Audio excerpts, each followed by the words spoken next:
তারা বেশ well equipped. আমরা যে গ্রেনেড লক করছি সেই গ্রেনেড বাইরে থেকে উল্টো আমাদের দিকে ছুড়ে মেরেছে, এক্সপ্লোসিভ ফোটাচ্ছে। সবার মোটামুটি যা দেখলাম যে সুইসাইডাল ভেস্ট সবাই লাগানো আছে, আর স্মল আর্মসও তাদের কাছে আছে, ফায়ার করছে। সংবাদ সম্মেলনে জানানো হয়, আতিয়া ভবন এলাকার চারপাশ ঘিরে সতর্ক অবস্থানে রয়েছে আইন শৃঙ্খলা বাহিনী। পুরো বিল্ডিংটার মধ্যে যেহেতু বেশ ঝুঁকিপূর্ণ, এই জন্য অপারেশনটা পরিচালনাটা বেশ ডিফিকাল্ট হচ্ছে এবং এই জন্য সময়টা একটু বেশি লাগছে। ওই ভবনে এখনো একাধিক জঙ্গি অবস্থান করছে বলে ধারণা সেনাবাহিনীর। এখনো আমাদের যেটা যতটুকু বুঝতে পেরেছে আরো এক বা একাধিক জঙ্গি এখনো ভিতরে আছে, তবে আমি নিশ্চিত করে এখন বলতে পারছি না যে এক্স্যাক্টলি কখন অপারেশন হবে, এটার জন্য আরেকটু ধৈর্য ধরতে হবে। অভিযানের পুরো প্রক্রিয়া শেষ হলে গণমাধ্যমকে এ বিষয়ে বিস্তারিত জানানো হবে বলে জানান ব্রিগেডিয়ার জেনারেল ফখরুল আহসান।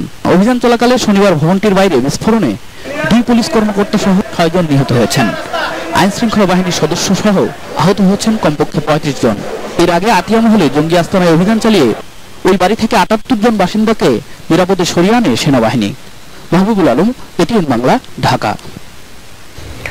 সিলেটে বোমা বিস্ফোরণে নিহত পুলিশের 2 কর্মকর্তা জালালাবাদ থানার ওসি মনিরুল ইসলাম ও পুলিশ পরিদর্শক চৌধুরী মোহাম্মদ কায়সারের নামাজি জানাজা অনুষ্ঠিত হয়েছে। বাদ জোহর সিলেট পুলিশ লাইন্স মাঠে অনুষ্ঠিত জানাজায় ডিআইজি কামরুল আহসান ও মেট্রোপলিটন পুলিশ কমিশনার গোলাম কিবরিয়া সহ কয়েকশো মানুষ অংশ নেন। ওসি মনিরুল ইসলামের মরদেহ তার পরিবারের কাছে হস্তান্তর করা হয়েছে। সুনামগঞ্জের নতুন পাড়ায় পৌঁছে দেওয়া হয়েছে পুলিশ পরিদর্শক চৌধুরী মোহাম্মদ কায়সারের মরদেহ। বাদেশা পুরনো কোর্ট প্রাঙ্গণে জানাজার পর তার মরদেহ দাফন করা হবে। আমাদের পুলিশের পক্ষ থেকে, আইনশৃঙ্খলা বাহিনীর পক্ষ থেকে আমাদের অবশ্যই তৎপরতা বৃদ্ধি হয়েছে, নিরাপত্তা ব্যবস্থা জোরদার করা হয়েছে বিভিন্ন জায়গায়, বিভিন্ন স্থাপনায়। আমরা এই তাদেরকে যারা দুষ্কৃতিকারী আছে তাদেরকে শনাক্ত করার চেষ্টা করছি, তাদের গ্রেফতার করার চেষ্টা করছি। এদিকে সিলেটের আতিয়া মহলের আস্তানায় শীর্ষ কোন জঙ্গি নেতা থাকতে পারে বলে ধারণা করছেন স্বরাষ্ট্রমন্ত্রী আসাদুজ্জামান খান কামাল। রাজারবাগ পুলিশ লাইন্সে সাংবাদিকদের তিনি এই কথা জানান। সাইট ইন্টেলিজেন্স নামের ওয়েবসাইটে সাম্প্রতিক সময়ে বিভিন্ন স্থানে আত্মঘাতী হামলার দায় আইএস স্বীকার করলেও বাংলাদেশে তাদের অস্তিত্ব এখনো পাওয়া যায়নি বলে আবারও দাবি করেন স্বরাষ্ট্রমন্ত্রী। এর আগে স্বাধীনতা দিবস উপলক্ষে ৭১-এ প্রথম প্রতিরোধে নিহত পুলিশ সদস্যদের স্মরণে রাজারবাগে স্মৃতিসৌধে শ্রদ্ধা জানান স্বরাষ্ট্রমন্ত্রী।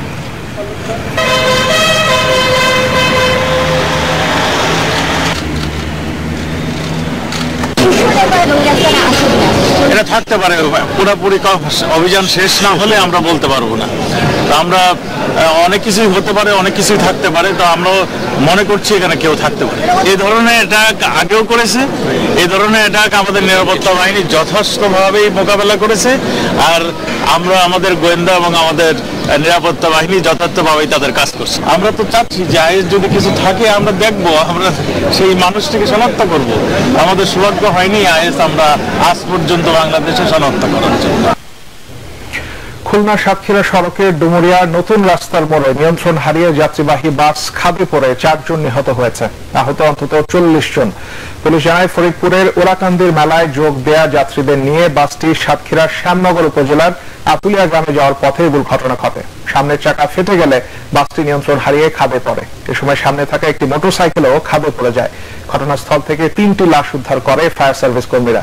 পরে ডুমুরিয়া স্বাস্থ্য কমপ্লেক্সে মারা যান আরো একজন। হতাহতরা সবাই সাতক্ষীরার শ্যামনগর উপজেলার আতুলিয়া গ্রামের বাসিন্দা। এই ঘটনায় ওই রাস্তায় প্রায় দেড় ঘন্টা যান চলাচল বন্ধ ছিল।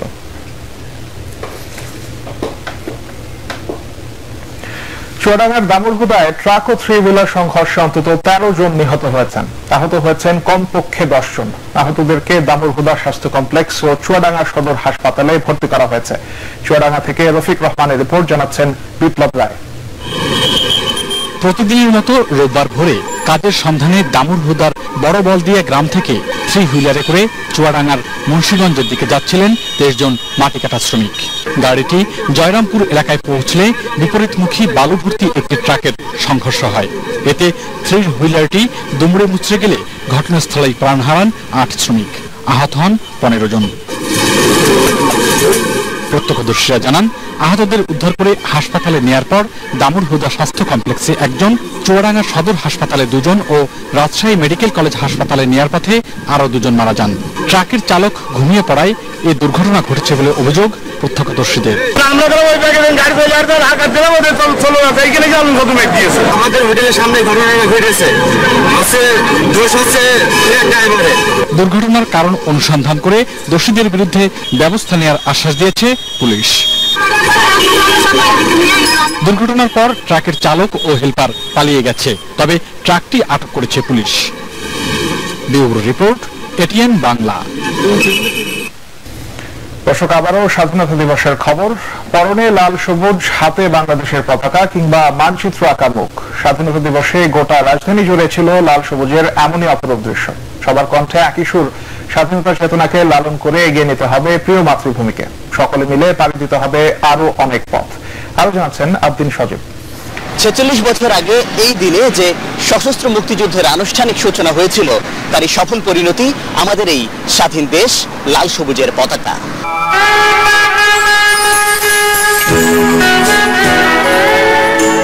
আমরা এক স্বাধীন দেশের নাগরিক, স্বাধীনভাবে জীবনযাপন করতে পারছি। এই দিনটা সূচনা না হলে হয়তো আজকে আমরা স্বাধীনভাবে জীবনযাপন করতে পারতাম না। এই দিনটা একটি অহংকার, গর্বের দিন। শহীদের শ্রদ্ধা জানাতে আমরা এই দিনটা উদযাপন করছি। নদীমাতৃক বাংলাদেশের নৌকা বাইচ বাঙালির হাজার বছরের ঐতিহ্য ও সংস্কৃতির অংশ। রাজধানীর হাতিরঝিলে স্বাধীনতা দিবসে এই আয়োজন সেই ঐতিহ্যের কথাই মনে করিয়ে দেয়। এছাড়া সারাদিন নগর জুড়ে সাংস্কৃতিক অনুষ্ঠান সহ ছিল নানান আয়োজন। বাঙালির অহংকারের এই দিনটি উদযাপনে আয়োজনের কমতি ছিল না নগরীতে। স্বাধীনতার সঠিক ইতিহাস নতুন প্রজন্মকে জানাতে শিক্ষার সব মাধ্যমেই মুক্তিযুদ্ধের ইতিহাসকে সঠিকভাবে তুলে ধরার তাগিদ আসে উৎসবের ভেতরেও। স্বাধীনতা শুধু বলার মধ্যে না থেকে আমাদের কাজের মধ্য দিয়ে আমরা প্রকাশ করতে পারি, তাহলে ভবিষ্যৎ প্রজন্মের কাছেও আমরা কিছু দিয়ে যেতে পারবো। নতুন প্রজন্ম যারা আছে তারাও যেন ব্যাপারগুলো জানতে পারে, এসব কারণে এই দিনটাকে আসলে উদযাপন করা। তাদের বিশ্বাস, তরুণরাই এগিয়ে নিবে দেশকে স্বাধীনতার চেতনায়। আমাদের নেক্সট প্রজন্মকে যদি আমরা একটু সচেতন হই বা আমরা পারি। বর্তমান প্রজন্ম নিয়ে বর্তমান প্রজন্মের একজন হয়ে আমি আশাবাদী। সবার জন্য স্বাধীন ও নিরাপদ একটি দেশের স্বপ্ন আজ 46 পেরিয়ে 47 বছরে অনেক ক্ষেত্রেই এগিয়েছে বাংলাদেশ, কিন্তু স্বাধীন ভূখণ্ডে নিরাপদে চলার যে আকাঙ্ক্ষা, তা নিয়ে এখনো অসন্তোষ রয়েই গেছে জনমনে। জঙ্গিবাদ বলেন বা এই যে বিভিন্ন ধরনের অপশক্তি মাথাচাড়া দিয়েছে, সেই অপশক্তিকে যাতে নির্মূল করা যায়। আমরা কতখানি স্বাধীন, মেয়েরাই বা কতখানি স্বাধীন, যেখানে তনু হত্যা হচ্ছে, এখনো রাতে বাইরে বের হতে পারি না। আমাদের কাছে একটা অনিশ্চয়তা কাজ করে আমাদের ভেতর। তবে তারা এও মনে করেন, সবার সম্মিলিত চেষ্টায় একদিন এই দেশ হবে মুক্তিযুদ্ধের চেতনার সেই বাংলাদেশ। আব্দিন সজীব, এটিএন বাংলা, ঢাকা। দর্শক, এবার নিচ্ছি রূপালী ব্যাংক সংবাদ বিরতি, আর বিরতির পর থাকছে পক্ষ থেকে আয়োজিত সংবর্ধনা অনুষ্ঠানে প্রধানমন্ত্রী শেখ হাসিনা, মন্ত্রিপরিষদের সদস্য, বিভিন্ন রাজনৈতিক নেতা ছাড়াও উপস্থিত ছিলেন মুক্তিযোদ্ধা ও বীরশ্রেষ্ঠ খেতাবপ্রাপ্তদের পরিবারের সদস্যরা। কেক কেটে সংবর্ধনা অনুষ্ঠানের উদ্বোধন করেন রাষ্ট্রপতি আব্দুল হামিদ ও প্রধানমন্ত্রী শেখ হাসিনা। উপস্থিত অতিথিদের সাথে কুশল বিনিময় করেন তারা।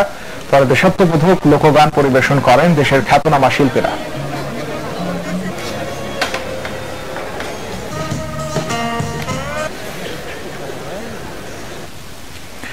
স্বাধীনতা ও বিজয় দিবস উপলক্ষে 10 টাকা মূল্যমানের একটি স্মারক ডাক টিকিট, উদ্বোধনী খাম এবং 5 টাকা মূল্যমানের ডেটা কার্ড প্রকাশ করেছে ডাক বিভাগ।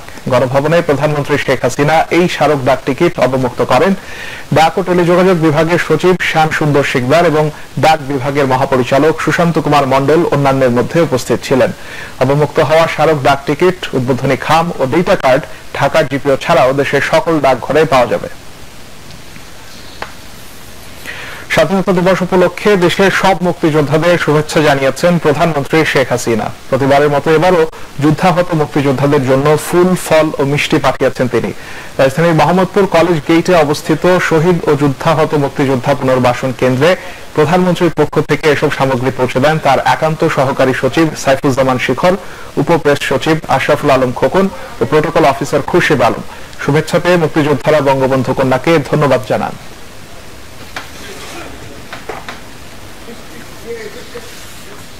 স্বাধীনতা দিবস উপলক্ষে মুক্তিযুদ্ধ জাদুঘরের আয়োজনে কেন্দ্রীয় শহীদ মিনার থেকে জাতীয় স্মৃতিসৌধ পর্যন্ত পদযাত্রায় অংশ নেন নানা শ্রেণী পেশার হাজারো মানুষ। তরুণ প্রজন্মকে ভিন্নভাবে মুক্তিযুদ্ধের প্রকৃত ইতিহাস তুলে ধরাই এই আয়োজনের উদ্দেশ্য। শফিল আলম সুজনের রিপোর্ট। ৭১ দেশমাতৃকার মুক্তির জন্য মুক্তিযোদ্ধাদের অদম্য পদযাত্রার স্মৃতিকে প্রতীকী রূপ দিতেই এই যাত্রা শুরু হয় কেন্দ্রীয় শহীদ মিনার থেকে। তরুণ হাতে লাল সবুজের জাতীয় পতাকা আর হৃদয়ে মাতৃভূমির জন্য ভালোবাসা। অসংখ্য শহীদদের শোককে শক্তিতে পরিণত করতে এই পদযাত্রা কোনো প্রতিযোগিতা নয়, অনুভবের। ঢাকা বিশ্ববিদ্যালয়ে বিভিন্ন রাস্তা প্রদক্ষিণ করে এগিয়ে চলে এই পদযাত্রা। ৭১ কাল রাতে পাকিস্তানি হানাদার বাহিনীর বর্বর হত্যাকাণ্ডে শহীদদের জন্য শ্রদ্ধা ও ভালোবাসার যেন শেষ নেই। তরুণরা সমবেত হয়েছেন, তাদের সঙ্গে মুক্তিযোদ্ধারা আছেন, ছাত্রছাত্রীরা আছেন, সমাজের সাধারণ মানুষ আছেন, নানাভাবে এখানে যুক্ত হবেন এবং এই পদযাত্রার মধ্য দিয়ে এই চেতনা, এই প্রত্যয়কে এগিয়ে নিয়ে যাবেন। আমাদের যারা নতুন প্রজন্ম আছে তারা দেশকে ভালোবাসে, মুক্তিযুদ্ধকে ভালোবাসে। এরা যখন বড় হয়ে আমার দেশের নেতৃত্ব নেবে, আমাদের দেশ নিয়ে দুর্ভাবনা করার কিছু থাকবে না। মুক্তিযুদ্ধের চেতনায় বিশ্বাস আর তারুণ্যের প্রাণশক্তি যেন এই পদযাত্রার মূল প্রেরণা। নতুন প্রজন্মের কাছে মুক্তিযুদ্ধের স্মৃতিকে স্মরণীয় করে রাখার যে প্রয়াস, সেই মুক্তিযুদ্ধ জাদুঘরের জন্যই এই আয়োজন। তরুণদের কাছে মুক্তিযুদ্ধের কথা আর অন্যভাবে উপস্থাপন করা। আমাদেরও দায় রয়েছে দেশ ও জাতির প্রতি, সেই দায় থেকে আমাদের এই অংশগ্রহণ। আমরা দেশের নাগরিক, সেটা আমাদের উপলব্ধি করা দরকার। সেই উপলব্ধি থেকে আজকে এখানে আসা। পদযাত্রায় মুক্তিযুদ্ধের জাদুঘর নির্মাণে হাঁটি 1 মাইল। সোহরাওয়ার্দী উদ্যান হয়ে শাহবাগ প্রদক্ষিণ করে সাভার স্মৃতিসৌধের উদ্দেশ্যে যাত্রা করে। শফিউল আলম সুজন, এটিএন বাংলা, ঢাকা।